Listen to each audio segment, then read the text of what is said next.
Bom dia a todos. Caramba, vocês imaginam, eu não sou palestrante e, de repente, ter um auditório com pessoas de tão gabarito realmente me assusta um pouco. Mas eu vou pegar um axioma lacaniano que diz o seguinte. Num dos seminários de Lacan, ele falava o seguinte, que se você tem certeza, né, para o analista, se você tem certeza, duvide. E a gente começa assim. Né? Hoje eu vou trazer alguns pontos de vista, e esses pontos de vista eles podem ser discutidos. Né? Eu tenho paixão por isso. E eu gostaria de colocar alguns pré-requisitos fundamentais para entender a apresentação. O primeiro é sobre modelo mental. Né? Modelo mental é tudo aquilo que a gente tem para identificar pessoas, objetos e relacionamentos. Então, por exemplo, se eu mostro isso aqui para vocês dizem, isso aqui é um controle. Aí eu faço assim, ó, pum, surge uma chama. Aí alguém diz, Marcos, que isso? Isso aqui é um isqueiro. Aí eu falei, aguenta aí. Aí eu aperto um botão, sai uma labareda. Caramba, é um maçarico. Mas por quê? Porque foi dito a vocês anteriormente isso. Se eu vejo duas pessoas se beijando, eu falo assim, opa, são namorados. Se eu vejo duas pessoas brigando, opa, são inimigos. E assim eu vou identificando pessoas e relacionamentos. Por que eu digo isso?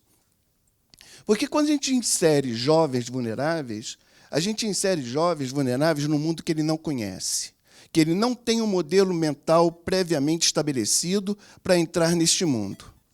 Fundamentalmente isso. Ainda sobre isso, eu queria colocar para vocês uma historinha. Né?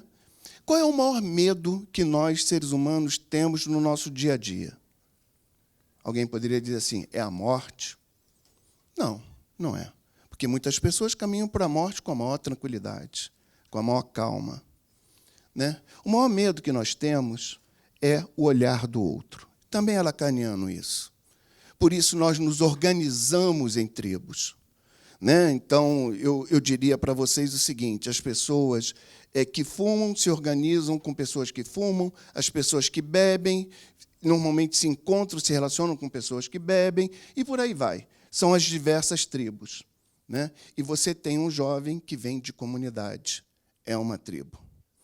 Fundamentalmente, são esses pré-requisitos para a gente começar a entender. A partir, eu quero dar para vocês a definição do que é o jovem, o que é um jovem vulnerável, né? O que ele faz, como ele vê esse mundo, né? O que ele admira, e isso é de fundamental importância. Aliás, era um pré-requisito que eu esqueci. Né? Muita gente fala assim, qual é o principal sentimento, né, que a gente deve ter? Olha, amor é quase uma unanimidade. Né? Não, devemos ter amor, né, solidariedade. Mas, meus amigos, o principal sentimento para nós, seres humanos, é admiração. É por admiração que nós levantamos e andamos. Quando a gente é bebezinho, a gente vê os adultos fazendo e a gente faz igual, por admiração. Por admiração, a gente encontra os nossos ídolos. Por admiração, nós nos movimentamos em busca daquilo que entendemos como ideal. É admiração. É pura admiração. Eu vejo, por exemplo, né, mas obviamente que já deu para perceber que eu sou carioca, obviamente flamenguista, obviamente primeiro lugar no campeonato nacional, obviamente, e obviamente também tenho a camisa do Flamengo para andar aqui em São Paulo. Óbvio. Por quê? Porque admiro o Flamengo. Eu não vou usar a camisa do Corinthians. Não é que eu não admire o Corinthians, mas eu sou flamenguista, obviamente. Né? O meu neto de 6 anos, por exemplo, admira o Homem-Aranha. Qualquer coisa que ele faça, ele tem que botar a roupa do Homem-Aranha. E por aí vai. E eu quero dizer que isso é um movimento infantil que nós levamos para o resto da vida. Aquilo que admiramos, nós vamos vestir. É a nossa fantasia. É a nossa fantasia. Vocês que são de RH, por exemplo, percebem claramente quem é o funcionário, o colaborador, que tem a pretensão de ser diretor. Ele bota lá a roupa do diretor. Ele veste aquela fantasia.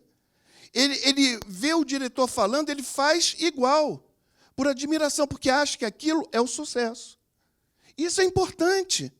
Isso é importante porque hoje, meus amigos, no nosso país, nós estamos carentes de pessoas admiráveis. Nós convivemos com pessoas populares, conhecidas, que alguém fala que são pessoas representantes de uma sociedade. E não é verdade isso. E não é verdade isso. E a gente enfrenta isso no dia a dia. Né? E o que devemos fazer? Como devemos trabalhar isso? Eu acho que é alguma forma, alguma coisa possível. Né? Quem são os jovens vulneráveis? Primeiro, são jovens que não têm garantido as condições mínimas de sobrevivência e oportunidade na sociedade brasileira. Esse é o jovem vulnerável. Alguns têm lá os programas sociais que ajudam, outros nem tanto, mas são jovens que têm limitações, têm dificuldade de acesso a estruturas de saúde e educação, que são os elementos fundamentais para oportunizar a evolução, a dinâmica, a mobilidade social. Essa é uma questão.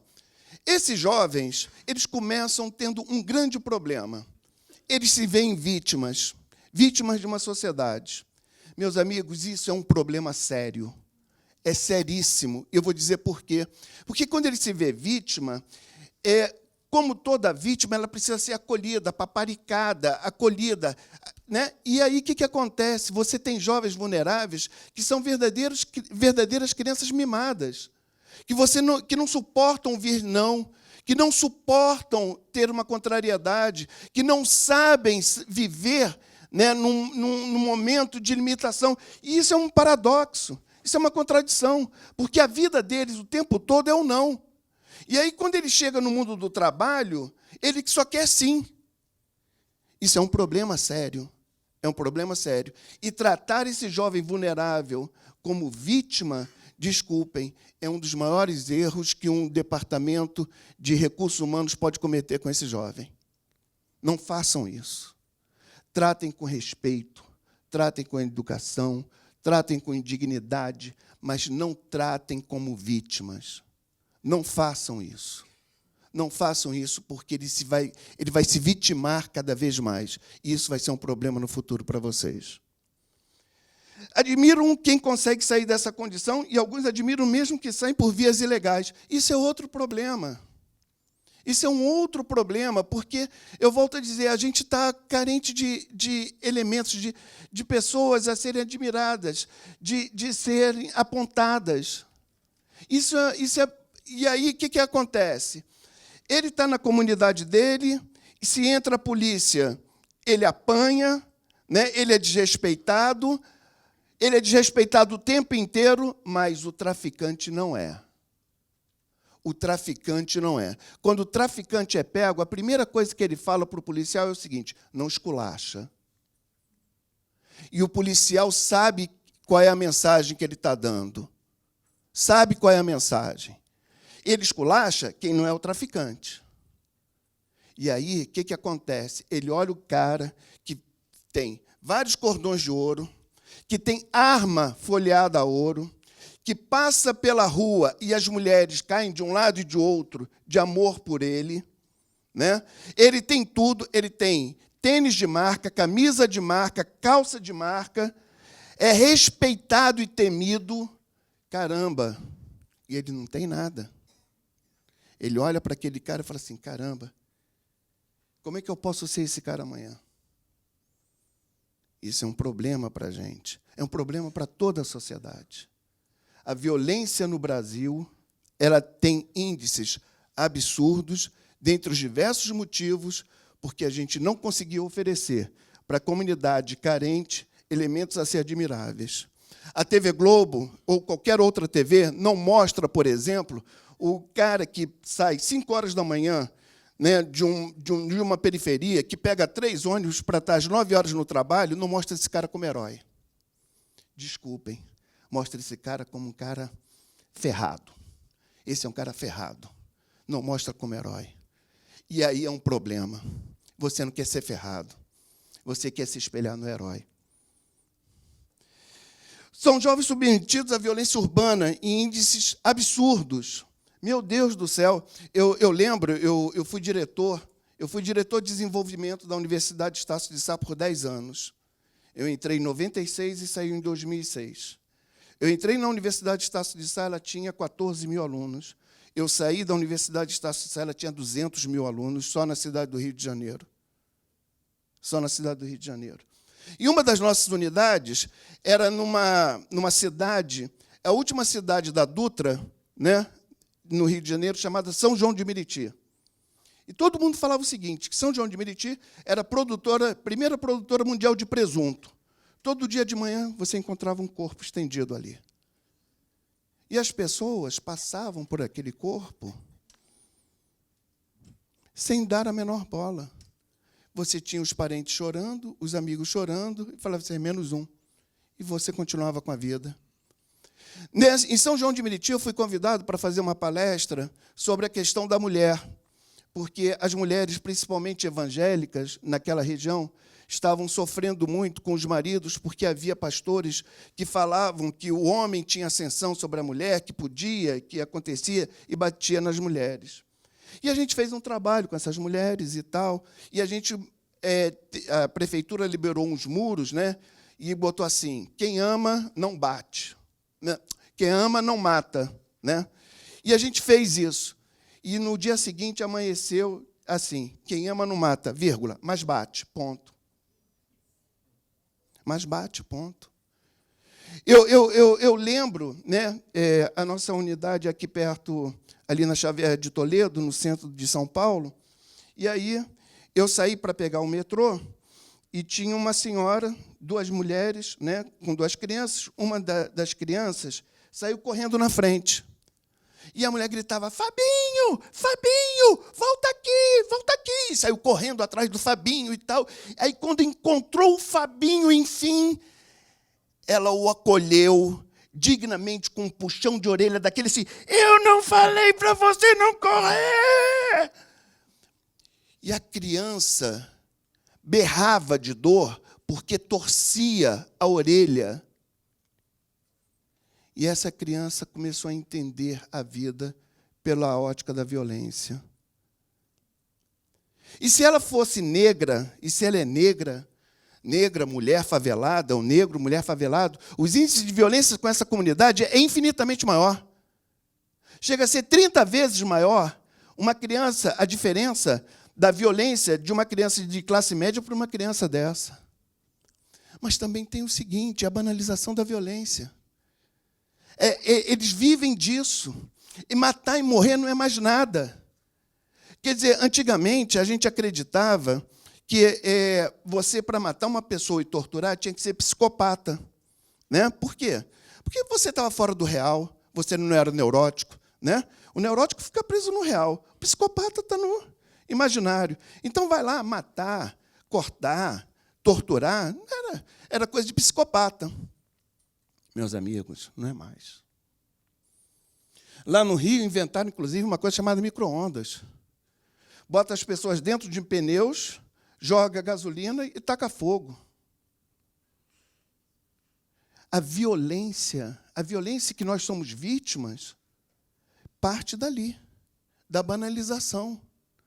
Quantos jovens aqui em São Paulo já morreram por causa de celular? Passa o celular, aí passou, pum! Por que matou? Matou porque, quando ele chega na comunidade e diz que matou, ele é respeitado. Então, vejam que o desrespeito ele é tão absurdo, que ele precisa matar para ser respeitado. Os donos dentro dos sistemas penais, né, os bandidos que são líderes, são aqueles mais perversos, são os mais respeitados. Isso é terrível. Se você pegar a população carcerária, né, salvo o melhor juízo, quase 80% da população carcerária no Brasil não tem o ensino fundamental completo. Então, a gente tem que fazer um tour de force imenso para dar educação. Porque educação é o que tira o cara do crime. É ele que tira o cara do crime. São raros os de nível universitário, esses, obviamente, têm outros tipos de crime, e aqueles que terminam o ensino médio. E o pior, meus amigos, é uma tristeza a escola pública. É uma tristeza. Se você pegar um retrato de uma escola pública hoje, e eu estou falando de uma maneira geral, tem exceções. Hoje, no século XXI, e de uma escola pública do século XIX, você vai ver a mesma coisa. Crianças sentadas, um professor e um quadro. É isso que você tem na ampla maioria das escolas públicas no Brasil. Na ampla maioria das escolas públicas do Brasil. Isso que a gente está fazendo aqui, por exemplo, que é uma palestra, vocês estão aqui sentadinhos, ouvindo passivamente o que eu estou falando, alguns balançam a cabeça, outros concordam, outros não. Isso pode ser uma palestra. Mas imagina vocês ficarem 6 horas diariamente sentadinhos fazendo isso. Desculpem, essa escola é insuportável. Essa escola é totalmente insuportável. E leve em consideração ainda o seguinte: estudar no Brasil garante futuro? Sim ou não? Não. Não garante.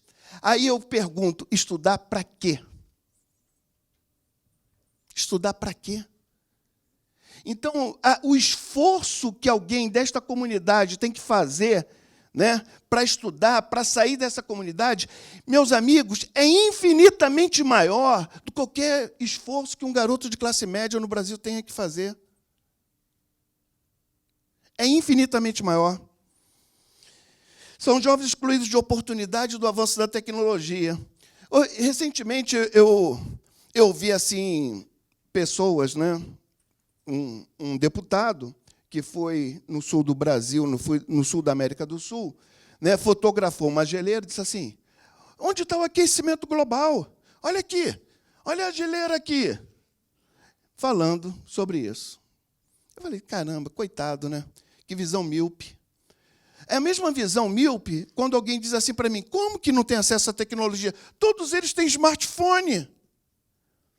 Meus amigos, pede para um garoto desse passar um e-mail. Pede para um garoto desse fazer uma pesquisa. Pede para um garoto desse entrar na internet. A tecnologia não é só para mandar mensagem de WhatsApp pelo Facebook. Isso, desculpem, isso não é acesso à tecnologia. Não é. Então, às vezes, a gente tem uma visão míope dessas coisas. Eles não conseguem enxergar que somente através da educação conseguem sair da vulnerabilidade. Isso é um dado absurdamente fantástico. É um dado fantástico. Por quê? Se você pega Brasil 1950, pega a Coreia 1950, Alemanha 1950, pega a França 1950, Austrália 1950, o Brasil estava melhor do que todos eles.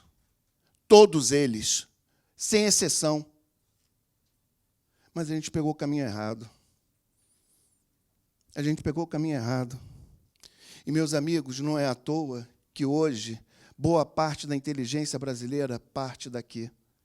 Eu tenho 4 filhos. 4 filhos. Né? Uma filha é arquiteta, mora em Petrópolis, não mora mais no Rio de Janeiro. A segunda é analista de sistemas, trabalhava na Michelin, uma empresa alemã, abriu uma unidade em Portugal e a convidou, ela e o marido. Hoje eles moram em Lisboa com meus netos. O terceiro é fisioterapeuta, está morando em Toronto, no Canadá. E o quarto é turismólogo e mora em Catanduva, aqui no interior do estado. Porque estava nos Estados Unidos, conheceu essa menina, se apaixonou e foi para Catanduva. Mora em Catanduva. Então, quem pode está indo embora. Parte da nossa juventude está indo embora. Portugal, hoje, tem cerca de 100 mil, se não me engano, 100 mil brasileiros vivendo em Portugal, fazendo tudo. 10% da população. E o pior de tudo, que tem brasileiro que é bobo, que acha que vai para Portugal e vai se dar muito bem. Veja, a população de Portugal é menor do que a da região metropolitana de São Paulo. Eu conheço várias pessoas que foram lá abrir negócio achando que faria coisa fantástica e não conseguiram nada.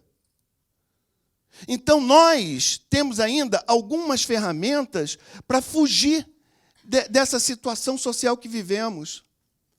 Mas o jovem favelado, o jovem de comunidade, meus amigos, ou ele paga para a milícia para viver, ou ele paga para o traficante não perturbar, ou então ele adere. Está muito difícil. Está muito difícil. Dizer que estudar vai resolver a vida dele, ele mostra a estatística. Mostra a estatística o tempo todo. Hoje, no Brasil, estão falando em 12 milhões de desempregados. Mas vocês sabem o que são esses 12 milhões? São pessoas que ainda estão procurando emprego. O IBGE, e eu sou formado em geografia, eu tenho amigos no IBGE, e o IBGE ele avalia em cerca de 70 milhões de brasileiros fora do mercado formal de produção e consumo. 70 milhões. E isso é um mundo. Isso é maior do que a população de muitos países. Meus amigos, a gente está à beira do precipício e não está se dando conta. E mais, olhar para esse jovem, eu sei que é doloroso, olhar para esse jovem e falar assim, eu tenho obrigação de cumprir cota. Caramba, meu Deus do céu, isso é um inferno nas empresas.